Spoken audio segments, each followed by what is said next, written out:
What's up, guys? My name is DJ Swivel, and on this week's episode of In the Mix, I'm going to be breaking down my mix of Romantication by some good friends of mine, whatever we are. But before we get started, make sure you like, subscribe, hit the notification bell, leave a comment, do what you got to do. Run the intro. DJ Swivel in the mix. What's up, guys? I am DJ Swivel, and we're back for another week of In the Mix. And on this week's episode, I'm going to be breaking down my mix of Romantication for some very good friends of mine, whatever we are. So as always, when we get started, we kind of look at the system usage. A lot happening here, but mostly we're using 83 voices. That amounts to, you know, roughly 60 or 50 or so tracks, something like that. You know, each stereo track is 2 voices, so using rough math here.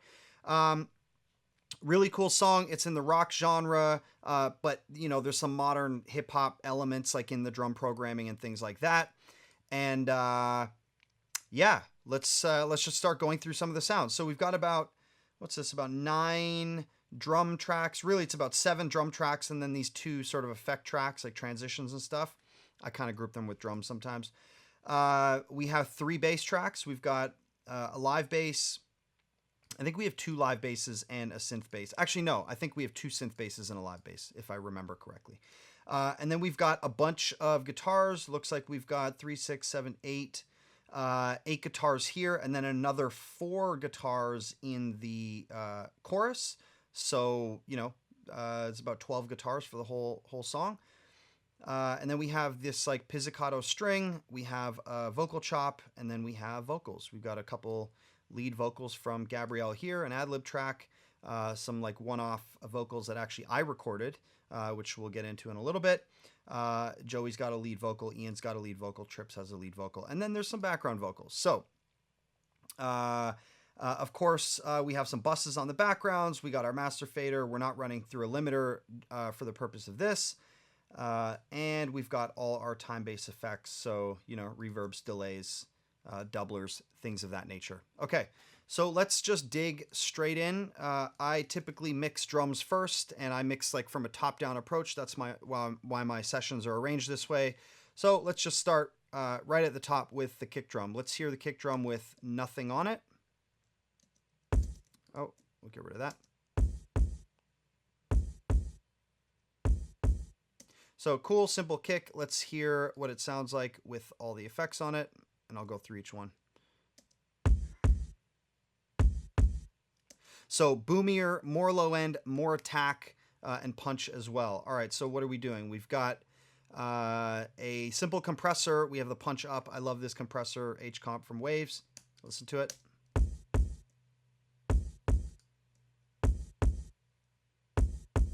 Definitely adds more attack and more punch. Then we've got some subtle EQing and compression here with the VMR from Slate.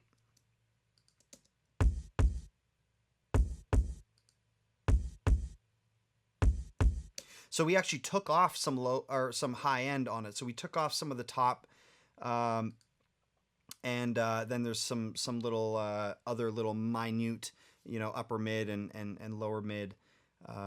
Just small little EQ movements, and then we've got a little bit of a boost here at 60 hertz. It looks like, yeah, we've got a almost 3 dB boost. That's giving it some low end, a little more low end, and we're actually filtering off some of the bottom.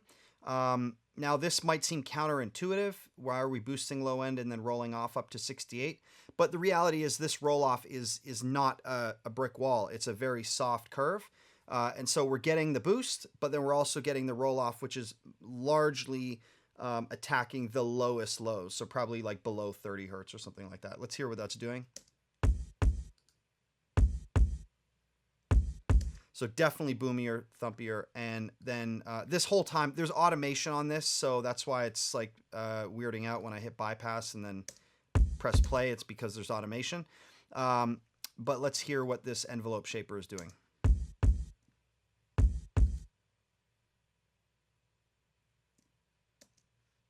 Oh.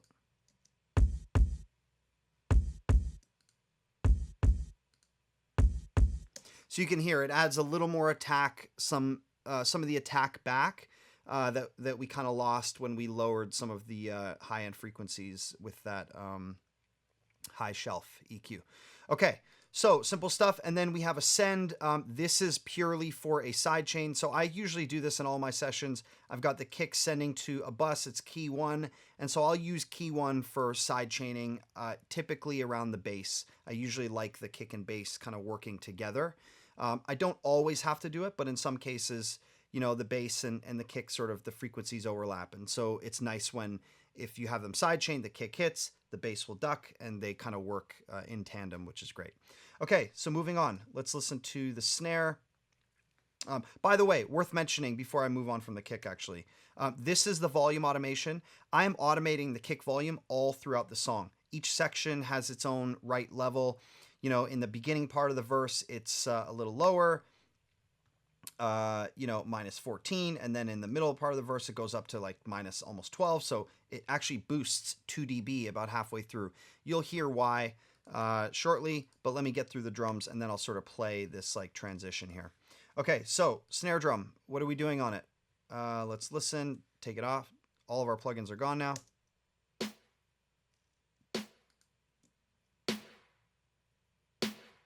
Okay, so what are we doing? Well, first, this VMR is adding some compression, a little bit of subtle EQing, nothing too crazy. We have a little boost on the low, boost on the high. And then what's really changing the shape of the sound is this envelope shaper, because not only do we have more attack, we also have more sustain. So some of the natural tail, that natural reverb that's in the snare, we're boosting that. So let's hear what this is doing.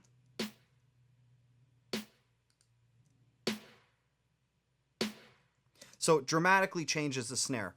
All right, and then we have another snare called Snare Crush. This is just a duplicate track. I just copied this first snare onto another track, and we're just destroying it, I think.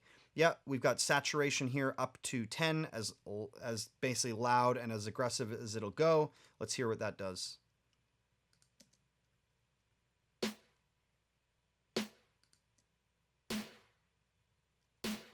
So clearly distorted, very aggressive. Now let's hear what, you know, again, this is just a layer to layer with our original snare. Let's hear what that does. So I'll play the original snare and then I'll hit the solo button after a couple snares and you'll hear what that layer adds.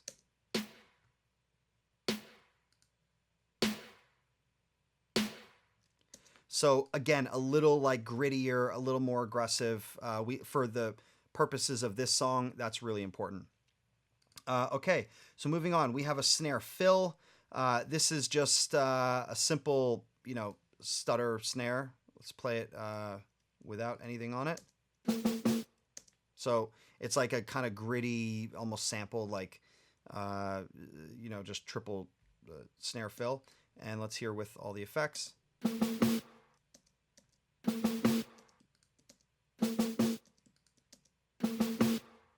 Okay, so there is some, really what I wanted was the tail. That's why this LFO is on it.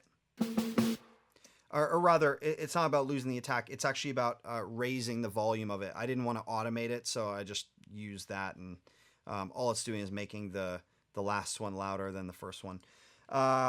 We have some, you know, transient shaping on it, and we have some additional, like, things that are just dirtying it up. This FG Bomber gives it some aggression.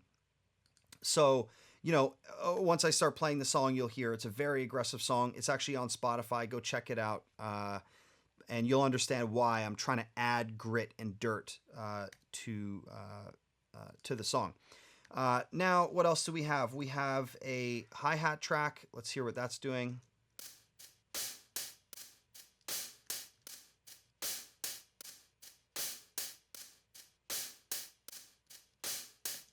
So I believe I actually did this. I think what I did here, if I recall, is I processed the second loop of the hat much quieter, but I left the attack of like the beginning transient sound. Let's make this bigger so you can see. So here's the main loud hat. Here are these two. And then these ones, listen to what it does. So the reason that little clip is there is to create some attack on that second snare, but I didn't want the the washiness of it to be quite as loud. And so I sort of flew that down. But then that blends with this other hat loop. And by the way, there is, I believe, some compression, subtle stuff, nothing too crazy, nothing worth digging into.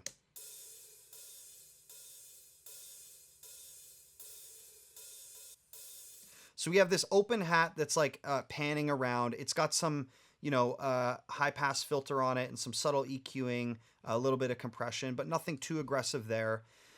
And these are meant to work together. So let's hear what they sound like together.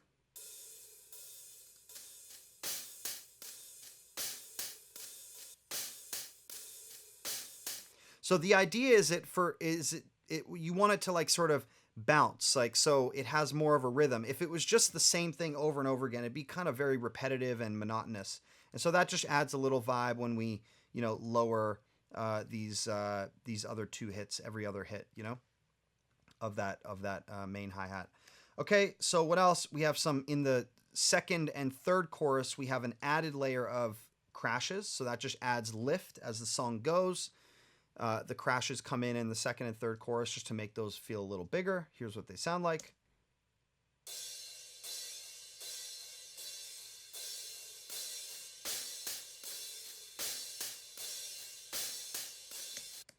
So those just make those choruses feel even more energetic, which is important.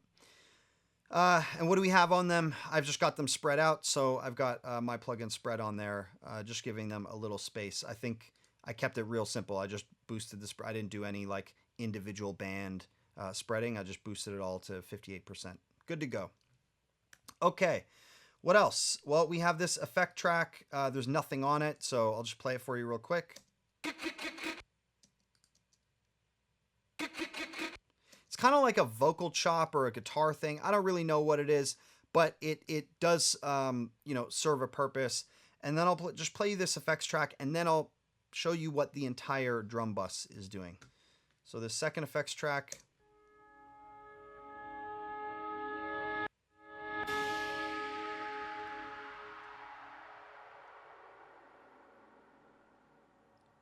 So this is kind of like a guitar and a downlifter thing.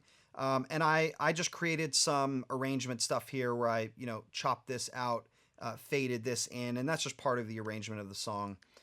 These are usually the last things I do to make sure, are we accentuating this vocal or are we accentuating this moment? And so sometimes you have to do some audio edits to make sure we're doing that.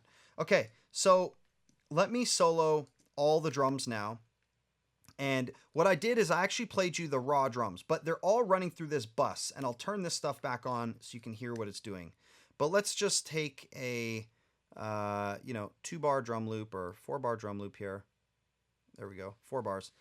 And actually, let me do this so it's got the turnaround in it as well. And then let's hear what we're doing on the BDE bus track.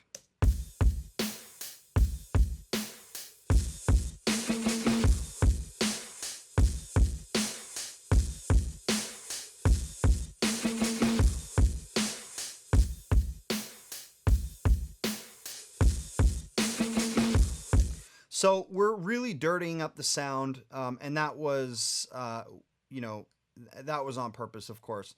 So what are we doing on BDE? I'm using the nuke setting.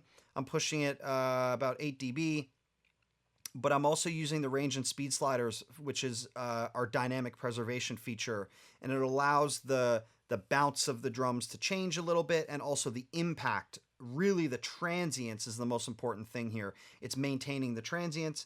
I'm also only affecting from 158 hertz and up. So I didn't want to make the kick drum feel too crunchy. I wanted the kick to still, I got the kick sound I wanted. So I wanted to kind of leave the kick alone and let it be more about the top frequencies of the kick and the, hi-hats, cymbals, snares, all the other more high frequency stuff in the drums.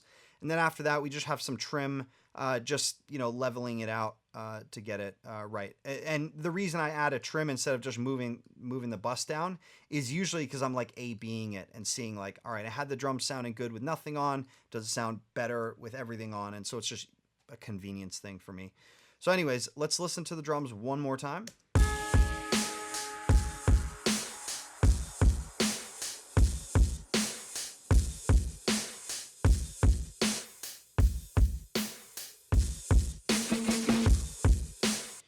Cool. Sounds great. All right, moving on. Oh, and well, actually, before I move on, let me just play the section of the song where the second half of the verse comes in, which is where is it? Right about, I guess it's here. And you'll hear the kick drum gets a little bit louder. It's going to be a subtle thing. It's not actually about making it sound louder. It's about making it feel consistent with what else is happening. But a bunch of things come in here, guitars and whatnot. And so it's important to make that kick a little bit louder just to make it cut through. Here we go. No one does it like we do, we put it in their face. But there's so many do's and don'ts and what is right from wrong. We don't know the difference or how to play along. Baby, can we? So yeah, again, very subtle, but that kick is almost 2 dB louder in that second half there. Okay, moving on. The bass. What do we have on the bass? Let's hear it first with nothing.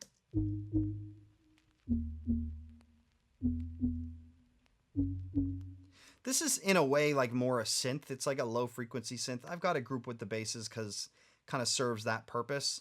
But let's hear what else is going on. By the way, obviously you can hear that noise and that dirt. That's just part of the files that were given to me. So what are we doing on the bass? First, a little bit of compression.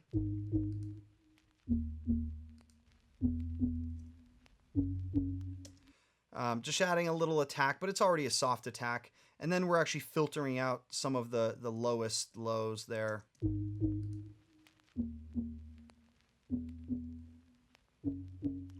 I'm not, even though it's in the bass category, I'm not really treating it like a bass. It's more this higher frequency thing. And then we have this expander, which I think what I'm doing is just trying to get those peaks to poke out a little bit more.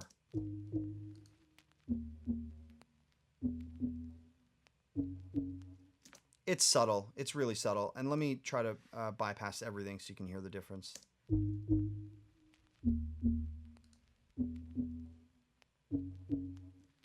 So we're taking out a lot of that low end. And the reason for that is because, you know, shortly after here, that runs kind of through the whole song. But then when the bass comes in, I don't want two basses fighting with one another in any sort of awkward ways. So that's the reason. I'm just not treating this like a bass. Okay, what's the second? This is the live bass. Now I've done a ton of editing to this to clean it up. So I wanted a very hard, sharp like end on each bass note. I didn't want the noise in between. So let's hear what that's doing. Let's get rid of that.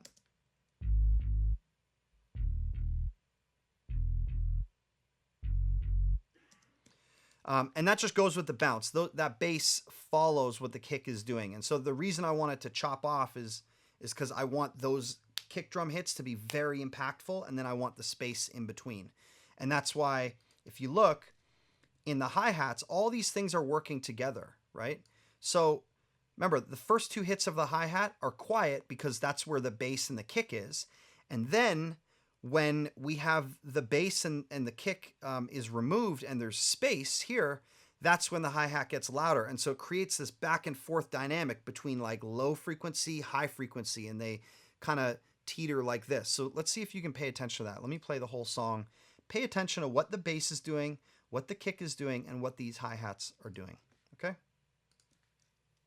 So many do's and don'ts and what is right from wrong. We don't know the difference or how to play along. Maybe can we go somewhere where we don't have to fake? Baby, can we get... So it's subtle, but they're definitely working together. So you get like low frequency, high frequency, low frequency, high frequency, and they're kind of bouncing back and forth. It was a nice touch, and I think that's the groove that drives the song forward. All right, what are we doing on this live bass? Let's hear it real quick.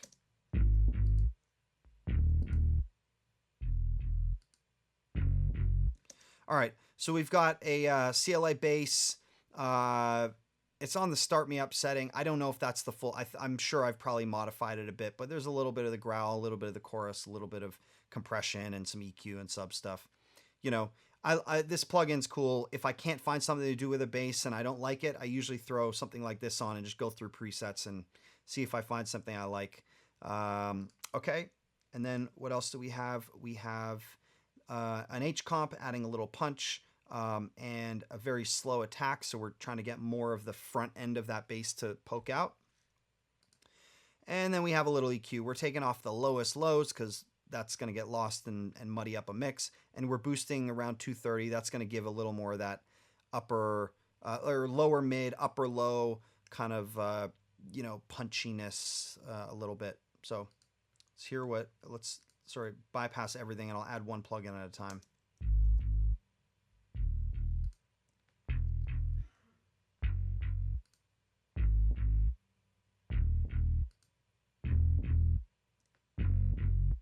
So also worth mentioning, this compressor is it's accepting the key input from our kick drum track. So like I said before, kick is going to key 1. So the kick is triggering this bass. So actually, I made a mistake. Actually, what it's doing is it is killing the attack on the bass so that the kick drum has room to breathe, and it means that they are working more together. So that just helps like lock the groove in. And then finally, let's go to the next bass track. It's a synth bass, and it only happens in the choruses. Let's hear what that's doing. And it plays along with the other basses.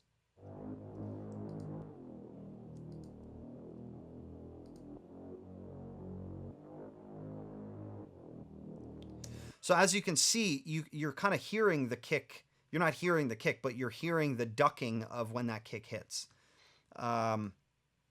And then we've got a little, a low end boost and some subtle stuff here. A little bit of, actually no compression, just a little bit of low end boost.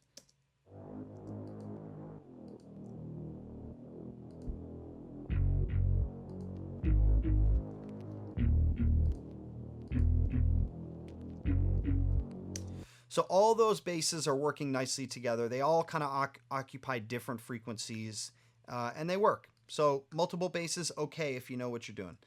All right, let's see what else we have. We have our main guitar, and let me just play you a little bit of that. What do we have on it? We have some RC20 and some compression. Again, the compression keyed to the kick. A lot of things, the compression is keyed to the kick because we want to reinforce that pumping nature of this song. So let's take this off. Feels so good, you.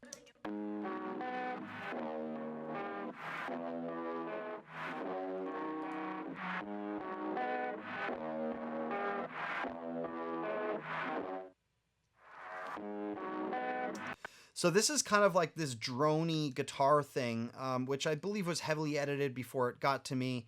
Sounds like there might be some like reverse stuff happening in it, but it's just got a cool sound, which I like. And then we get to this next guitar. This is like guitar chords. Let's hear what that's doing. There's just an R bass on it, so adding a little low end.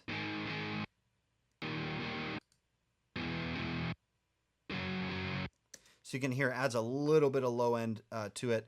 But I've basically chopped the ends off because, again, I really want to reinforce the pumping of like boom, boom, ka, boom, boom, ka, right? I mean, this is the We Will Rock You type drum pattern, which is obviously an iconic song, iconic drum pattern, but it really encourages sort of audience reaction, right? You can do the foot stomp, clap, do, do, ka, do, do, ka.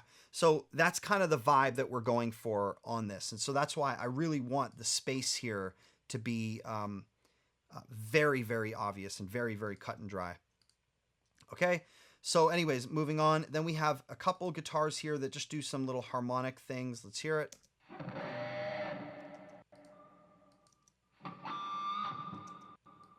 So you can hear both of those. One's low, one's high. One is panned left, one is panned right. Let's hear them together.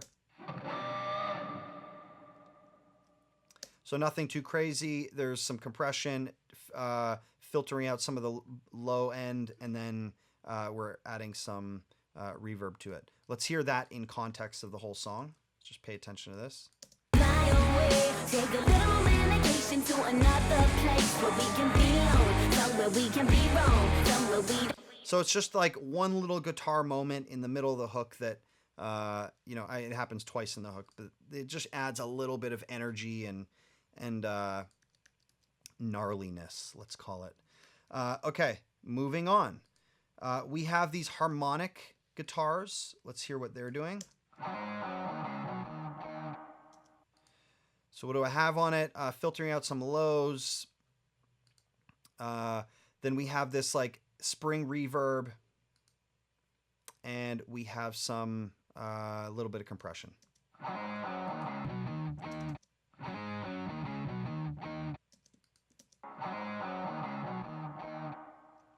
So I just kind of wanted those in the back a bit, but they sound good either way. And then there's another harmonics track that happens later on in the song. And I'll play both of these together at some point here. Oh.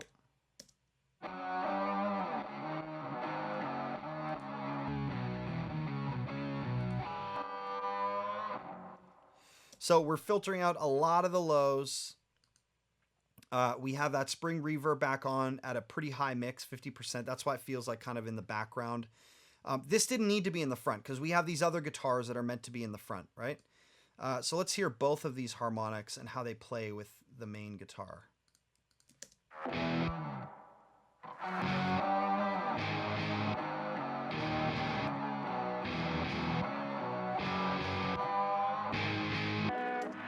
So that's kind of just like a call and response layer in a way. And it's just, again, it's just in the rap section of the song. So, and you'll hear how that contributes to the vocals in that section. So I'll go through some of the vocal sections in a little bit. Then we have this guitar effects track, nothing on it, but I'll just play it for you.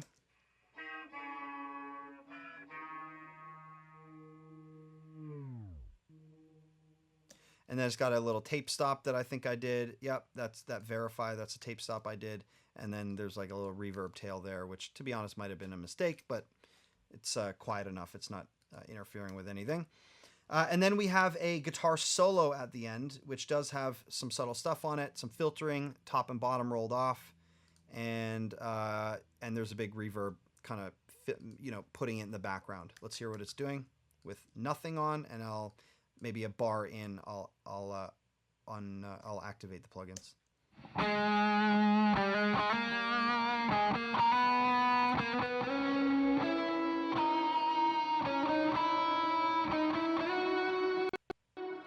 Okay, this is a big session, a lot of plugins, so my computer's choking up. I'm holding out for the new MacBook Pros with the M1 or M2 or whatever they're gonna call it.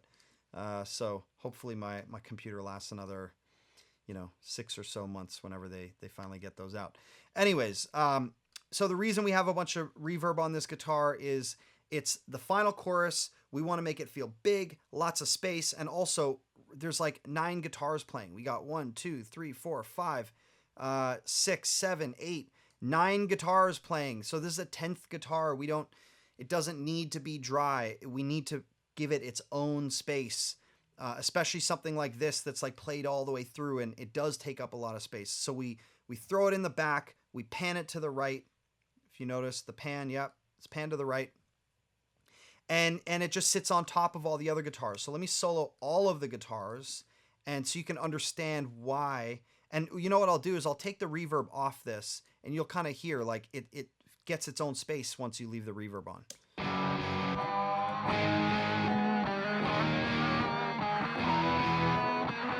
Now let's add the reverb.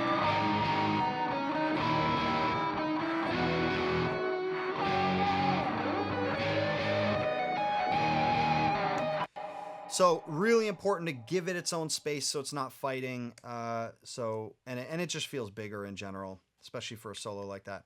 Okay, so moving on. Now we have these guitar stacks that are in the hook. I'll probably just play them as a group. Well, I'll play you each one and then I'll play them as a group. So here's the first one. Here's the second one. Here's the third one. And the fourth one. And together they sound like this.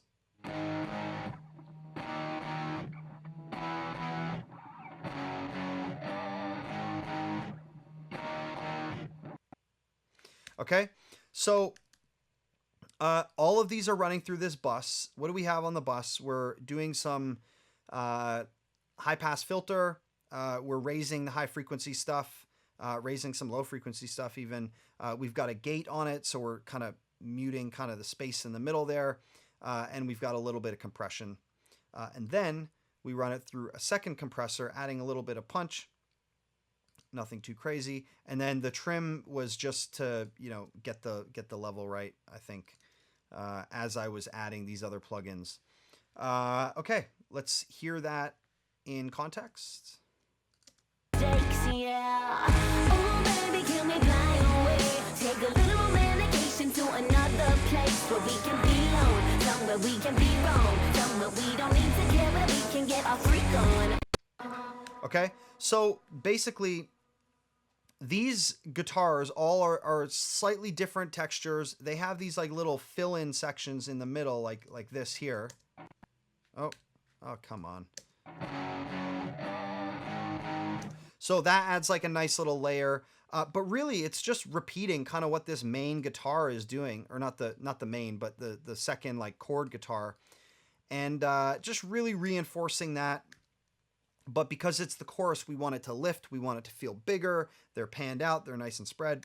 So yeah, that just makes that chorus feel that much more impactful. And of course, this compressor here is keyed from the kick. So this is being triggered as the kick hits. So we're getting that pumping action that we've been sort of going for this whole time.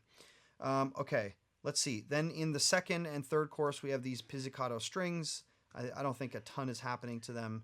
Yeah, just a little bit of filtering out the lows. You'll notice I'm filtering out the lows on pretty much everything that isn't a bass, and even sometimes on the basses. But that stuff really quickly can fill up your mix, and so it's a good habit to like go through everything and make sure, is there any unnecessary low frequencies in this random sound that are not contributing to the mix? If there are, just get rid of them. Just throw a filter on all of it. Okay. So let's hear what this string is doing.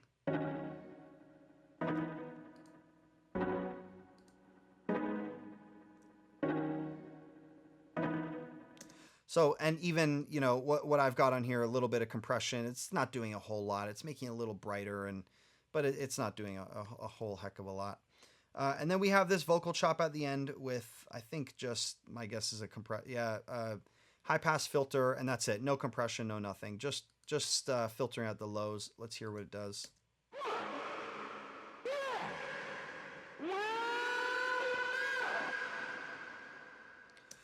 So out of context, that sounds a little crazy. Like, how did that fit in the mix? But I'm going to show you. Why don't I just play that whole section so you get it, why it's there. Yes, I got a yelling a chest piece. Biggie look notorious. I got a yelling baby. Fucking till we ate it. My vision looking HD. This the type of action that neither us leaving safely. My gun without the safety. Sometimes it even spray. So it kind of adds, because we have these like drops, like we've got drops out on the snare, and the kick is only having the single hit. This is sort of a drop moment, and so this fills in that space and adds just another dynamic moment to, help drive the song forward and make it feel less linear. All right, now let's move on to the vocals and see what we have going on here. So let's start with Gab. There's a little bit of automation happening. There's a reverb throw here, it looks like. Yep, a reverb throw here. The delay, the front half of the verse has less delay than the rest of the song. And then we have another delay throw here. So that's what the automation is. And why don't I just quickly, I'll play you the delay throws. So here we go. Do we put it in their fakes, but there's so many do's and don'ts. So that like ping-ponging delay that you're hearing, that's what that is. And it's just a one-off moment that we wanted. And let's hear what the reverb is doing at the end. Wait, I make some big mistakes, yeah. So I push that on the yeah. I push that reverb so that it just feels like it's in a different space. Gives it its own unique sort of vibe. Okay, so I'll go through all the plugins that are on it. This is kind of a combination of their recording engineers stuff with mine, so that's why there's more plugins than usual. Also, I was trying to get this gritty sound out of her voice, some filtering, so you'll hear all that. But first, let's look at the audio files. This is clearly, matter of fact, so the way this song came about is there was an initial vocal that their engineer did, and we had his session, and then I went in with the band and reproduced Gab's vocal, and basically had her recut it with a little more energy, a little more grit, a little more attitude, and I just felt like that contributed to the vibe of the song a little bit more, and so this is my comp on her vocal. So I actually recorded all this. As you can see, there's a nice level throughout. And yeah, every color here in this, let me make it not so big, but a little bit bigger. So every color is a different take, and I'm just taking the best moments of each take, putting them together, making sure the levels are good. You know, this was a little loud, so we lower it, and, you know, this was a little loud, so we lower it. But for the most part, we had a good level, and, you know, that was my process. I cut all these vocals here. So what do we have on her voice? Well, first we have a little bit of auto-tune, just like making sure that she's locked in key. She's a great singer, but, you know, I put that on pretty much everybody. We're doing a little bit of a high boost, a little bit of a low cut, or rather high pass filter, and then there's like some very subtle things here. I think there was something around 500 hertz, a little boxy thing, half a dB out, like very, very subtle stuff. But keep in mind, then we're running through this bus. So let's see what is going on the bus. Well, first, let me take everything off, and now some of this has automation, so hopefully this doesn't cause a problem. But let's just hear what her raw vocal sounds like. I'ma make you feel so good. Oh, solo it. I'ma make you feel so good you never want to stray. Even if you wanted to, you never get away. Cause when baby it's me and you, we're fucking up the place. No one does it like we do, we put it in their face. But there's so many do's and don'ts and what is right from. So a dramatic difference from her raw vocal. So how did we get there? Well, let's take everything off and go one at a time, as always. So first thing is I want the aggression in her voice. So before everything, you know, I already did my basic, low frequency, pulling that out, tuning her, getting all that stuff. Then we add the distortion. Let's hear what that does. I'ma make you feel so good you never want to stray. Even if you wanted to, you never get away. Cause when baby it's me.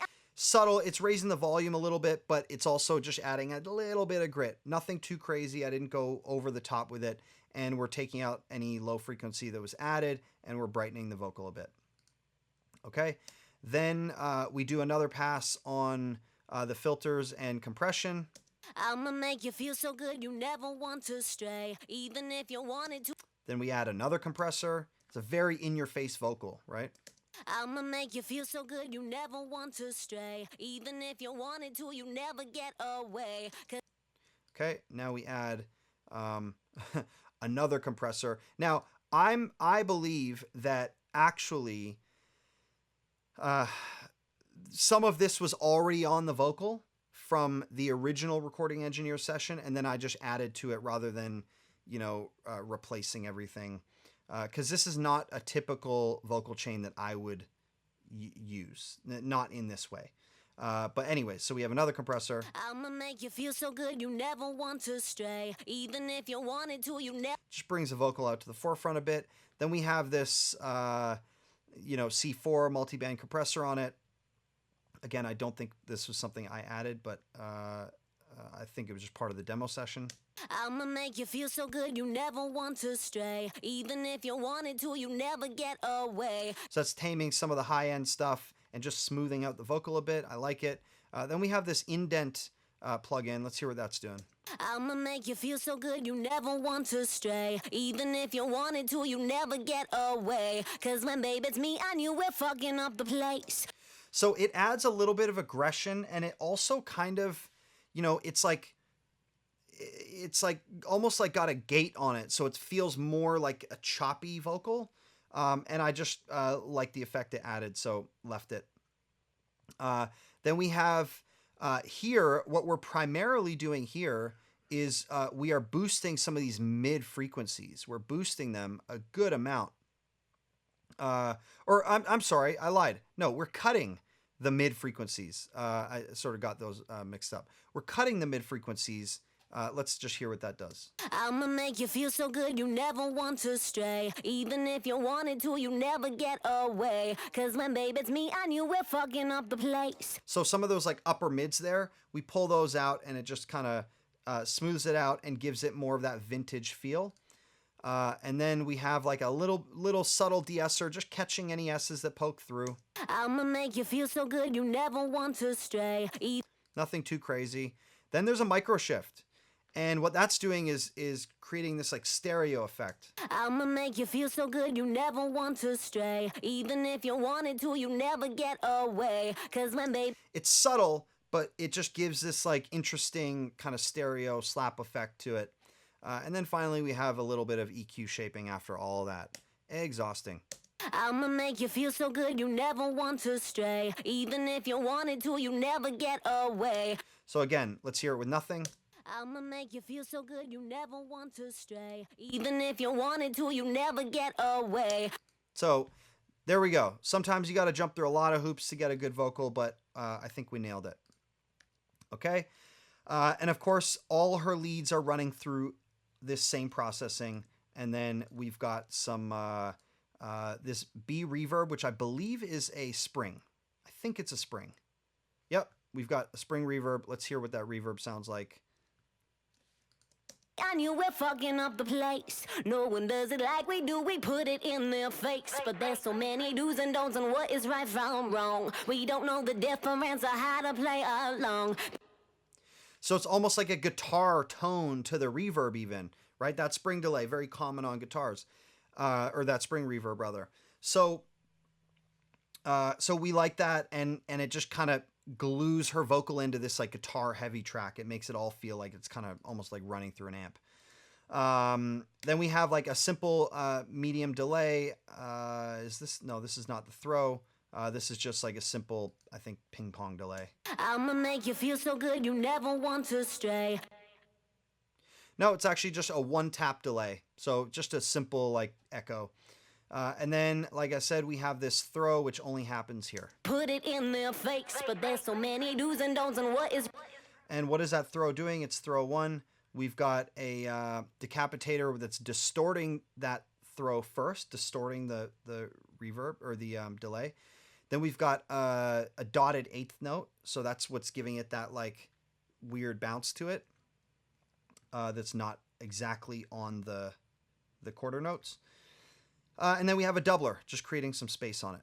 So there we go. That's what we got on the vocal. And then we go down to the guys' tracks. So we have a few different ones here. Joey's got a lead vocal. There's some auto-tune. And then it's running through... Well, let me just solo the vocal. And we don't have to go through every plugin here, but I'll go through most. Oh, baby, you can take my place. You've been running for a while, but you've been my chase. Oh, mama, you can ramble on. See, I had a grip, but now the handle's gone. Your little strip is what I landed on. Your little is what my hand was on. Okay, so we definitely got a much more clear in-your-face vocal out of him. So what do we have here? A little compression, a little bit of EQ. Then we have this DBX like compressor on it. This was already on the demo mix. This is not typically a plugin that I go to. Sorry. Oh, let's play it again. Oh, baby, you can take my place. You've been running for a while, but you've been my chase. So, and we have a bunch of like gain, a plus 20 on the gain stage there. So that's actually increasing the volume a lot. Then we have this R channel. Oh, baby, you can take my place. You've been running for a while. A little bit of compression, a little bit of EQ. We have a de-esser. We all know what that does. Then this is another de-esser. but I needed to dial in like a slightly different frequency, and sometimes I like using the C1 sidechain. And then we've got, you know, the sort of like Pultec style, like the VEQ. Oh, baby, you can take my place. Oh, baby, you can take my place. You've been running for a while, but We're just cutting out around, you know, 3.8 K. Then what else? We have another de-esser, an RVox. I mean, I'll be honest, this is a bit of a mess, but this was kind of like grouping together two different engineers sort of setups. And, you know, usually when you're mixing, you don't want to get rid of everything and then start from scratch, because then there's always something that was added that then you're kind of working your way backwards to figure out what it was. And so typically, regardless of what an engineer has on, I'll go through it all, and if it's like generally contributing to a good vibe, a good sound, I'll leave it, and then I'll just make my adjustments. Then we have this like one band filter, which is just like, it's not even doing much. It's just taking off some, to be honest, this was definitely not something I added. It looks, to be honest, that this was part of their engineer's preset, and it was just left because, you know, why not? And then there's a C6. oh, baby, you can take my place. You've been running for a while, but you've been my chase. Oh, mama, you can ramble. So adds a little clarity up top and just cuts out some of these like weird, you know, frequency areas around 500 and stuff that there might have been some elements poking out of. Okay. Then, you know, throughout the vocals, by the way, then Ian has a vocal. It's just got a high and a low pass filter on it. Nothing else really. Oh, actually, we're pulling out some very low frequency stuff. Let's hear it. Oh, baby, can we fly away? Another place. Be wrong. So he sent a stem with all of his parts in it, including his backgrounds. And, you know, we just processed it through kind of the guys like processing chain here. Okay, there's a couple of one-off vocals. Actually, maybe I'll play Trips's lead, go through what we're doing on that, and then I'll play these one-off vocals. So let's see. Oh, here we go. She opened up like sesame, I think that pussy blessed me. Slay it like a warrior, she turned me to the best me. Body looking glorious, I'm moving like a chess piece. Biggie look notorious, I got it yelling, baby. Fucking super. Okay, so there's a few things happening. We've got an auto-tune. We have this DBX compressor again. And then we have the micro shift directly on the vocal. And then we run it through this bus SSL channel. You know, I'm pretty sure it's a similar bus to the previous one. Is it identical? It's almost identical. The only thing it's missing is this, which wasn't doing anything. So good on us. So we don't have to go through that again. Let's listen to these one-off vocals and what they contribute. So Joey's lead. Trip is what I landed on. Your little is what my hand was on. So this is just, you know, a little sound effect to, you know, represent whatever word he was going to put here. What do we have on it? A little bit of reverb and some delay. Simple. Let's hear it with nothing.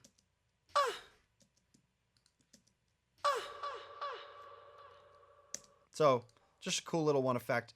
And then here, I know this is definitely my vocal.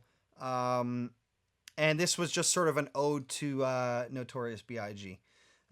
Ode to Biggie. He referenced Biggie in the track, and I felt like we could have gotten a little bit closer to what the reference was. So if you listen to the lyric, let's hear it. Biggie look notorious, I got it yelling, baby. Fucking till we ate it. So, you know, we all know that Biggie ad-lib, like, baby, baby. So I just cut that as a background layer. So let's hear it together. Chess piece, Biggie look notorious, I got it yelling, baby. Fucking till we ate it. So I'm just layering my baby on top of his, and I'm just performing it in a low way.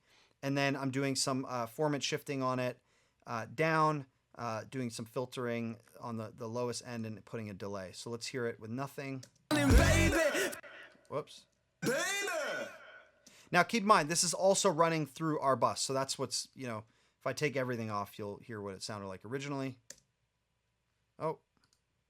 Baby. Okay. And then we add this. Baby. That makes it feel lower and more like Biggie's voice. And then with all the processing. Baby. And I like it. It's just a moment ode to Biggie. Anytime I can, you know, throw a little Biggie reference in there, I'm happy about it. Okay.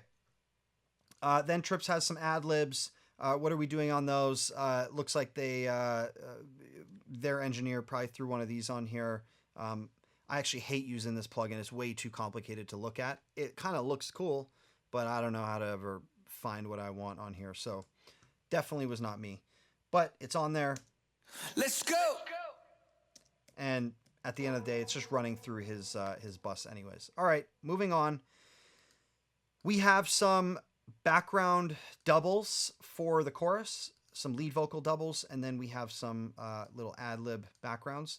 And we just have one of each, a left and a right. And then, of course, we have our center lead vocal. And so these are meant to, you've got your 3 lead vocals, and they kind of spread out across the stereo spectrum. So let's hear it. Oh, baby, can we fly away? Take a little romantication to another place where we can be alone, somewhere we can be wrong, somewhere we don't need to care, where we can get our freak on. Oh, baby, can we fly away? Take a little romantication to another place where we can be alone, somewhere we can be wrong, somewhere we don't need to care. Okay, so simple stuff. She's just accenting some of her words here on these doubles. This is just repeating the lead. So we've got a nice stereo, you know, left, right, center structure, which is very common. And then it's running through a similar vocal chain to probably an identical vocal chain to what was up here. So we don't have to go through that again. Then what else? We have this like, it's called on effects. Let's hear it. Now this is processed a little bit differently. It's not quite as radio or distorted or guitar sounding, and that was intentional because there's a ton of vocals that are doing that. So this we got to give it its own space. So what are we doing on it?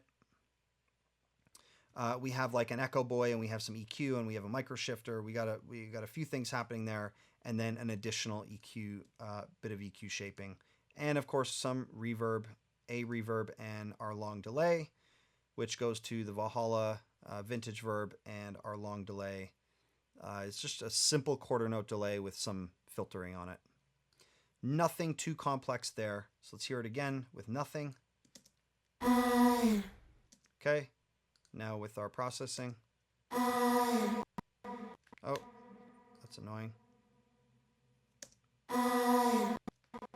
Okay, so you get it. There's some reverb there, you know, there's really nothing complex about that. Slap a big reverb on it, put it at about 20%, good to go. Okay, and then we have some other like harmonic backgrounds that Gab did. There is some auto-tune on it, which I've got frozen because there's so much happening in the session. And then we're running through this sort of background vocal chain that they have. A little bit of distortion, a little bit of filtering, a little bit of compression, a little bit more compression, a little bit of EQ, and some large hall reverb, pretty much. Let's hear it.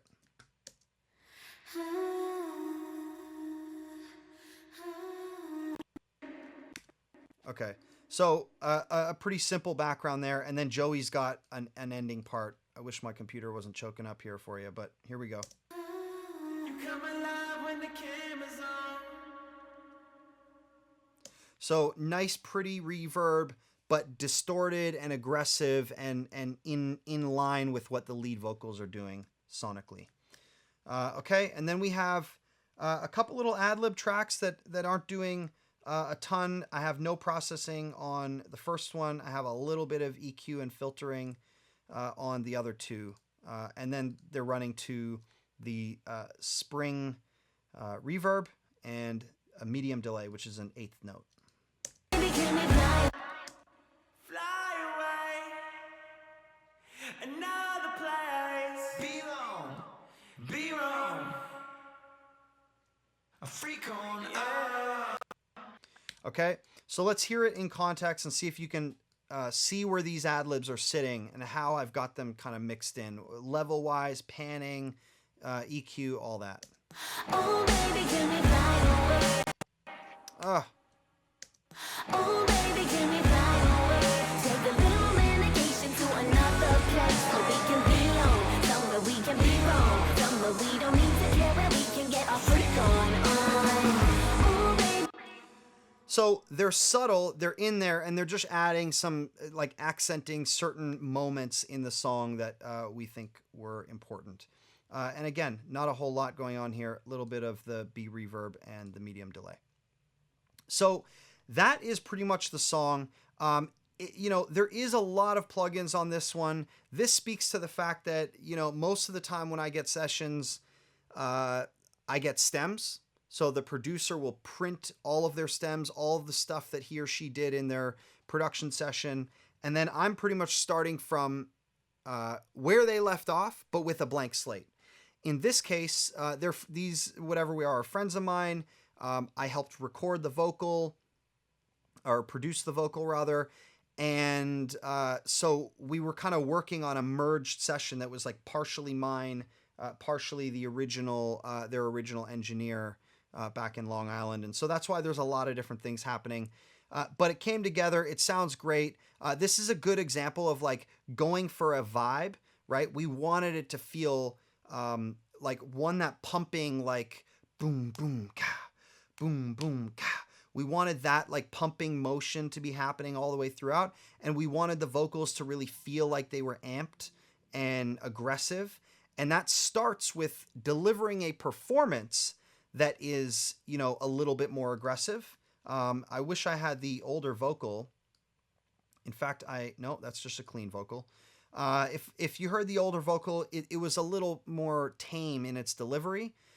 But it really starts with good vocal production and making sure the vocalist is delivering what the producer wants, what the vibe you're going for in the record. So when you listen to this vocal, there's a lot of, you'll notice she spins her words, she twists the pronunciation of things in a more aggressive way. So let's hear it. Feels so good you never want to stray. Even if you wanted to, you never get away. Cause when babe it's me and you, we're fucking up the place. No one does it like we do, we put it in their face. But there's so many do's and don'ts and what is right from wrong. You know, like on wrong at the end here, it's not do's and don'ts and what is right from wrong. It's wrong, right? It's got attitude to it, the wrong. And so all of that contributes to the energy of the song. So just an important note, it doesn't all happen in the mix. It starts with the record process, the production process, making sure all of the elements are perfectly captured in the way that is going to deliver the energy you want. And then when you start mixing, you start adding the effects and arrangement stuff and layering and all the other things that you need to do to reinforce that vision. But it always starts with the recording. Anyways, that is my mix of Romantication. The band is Whatever We Are. Go check them out on Spotify or Apple or wherever you get your music. Until next time, I'm DJ Swivel. Peace.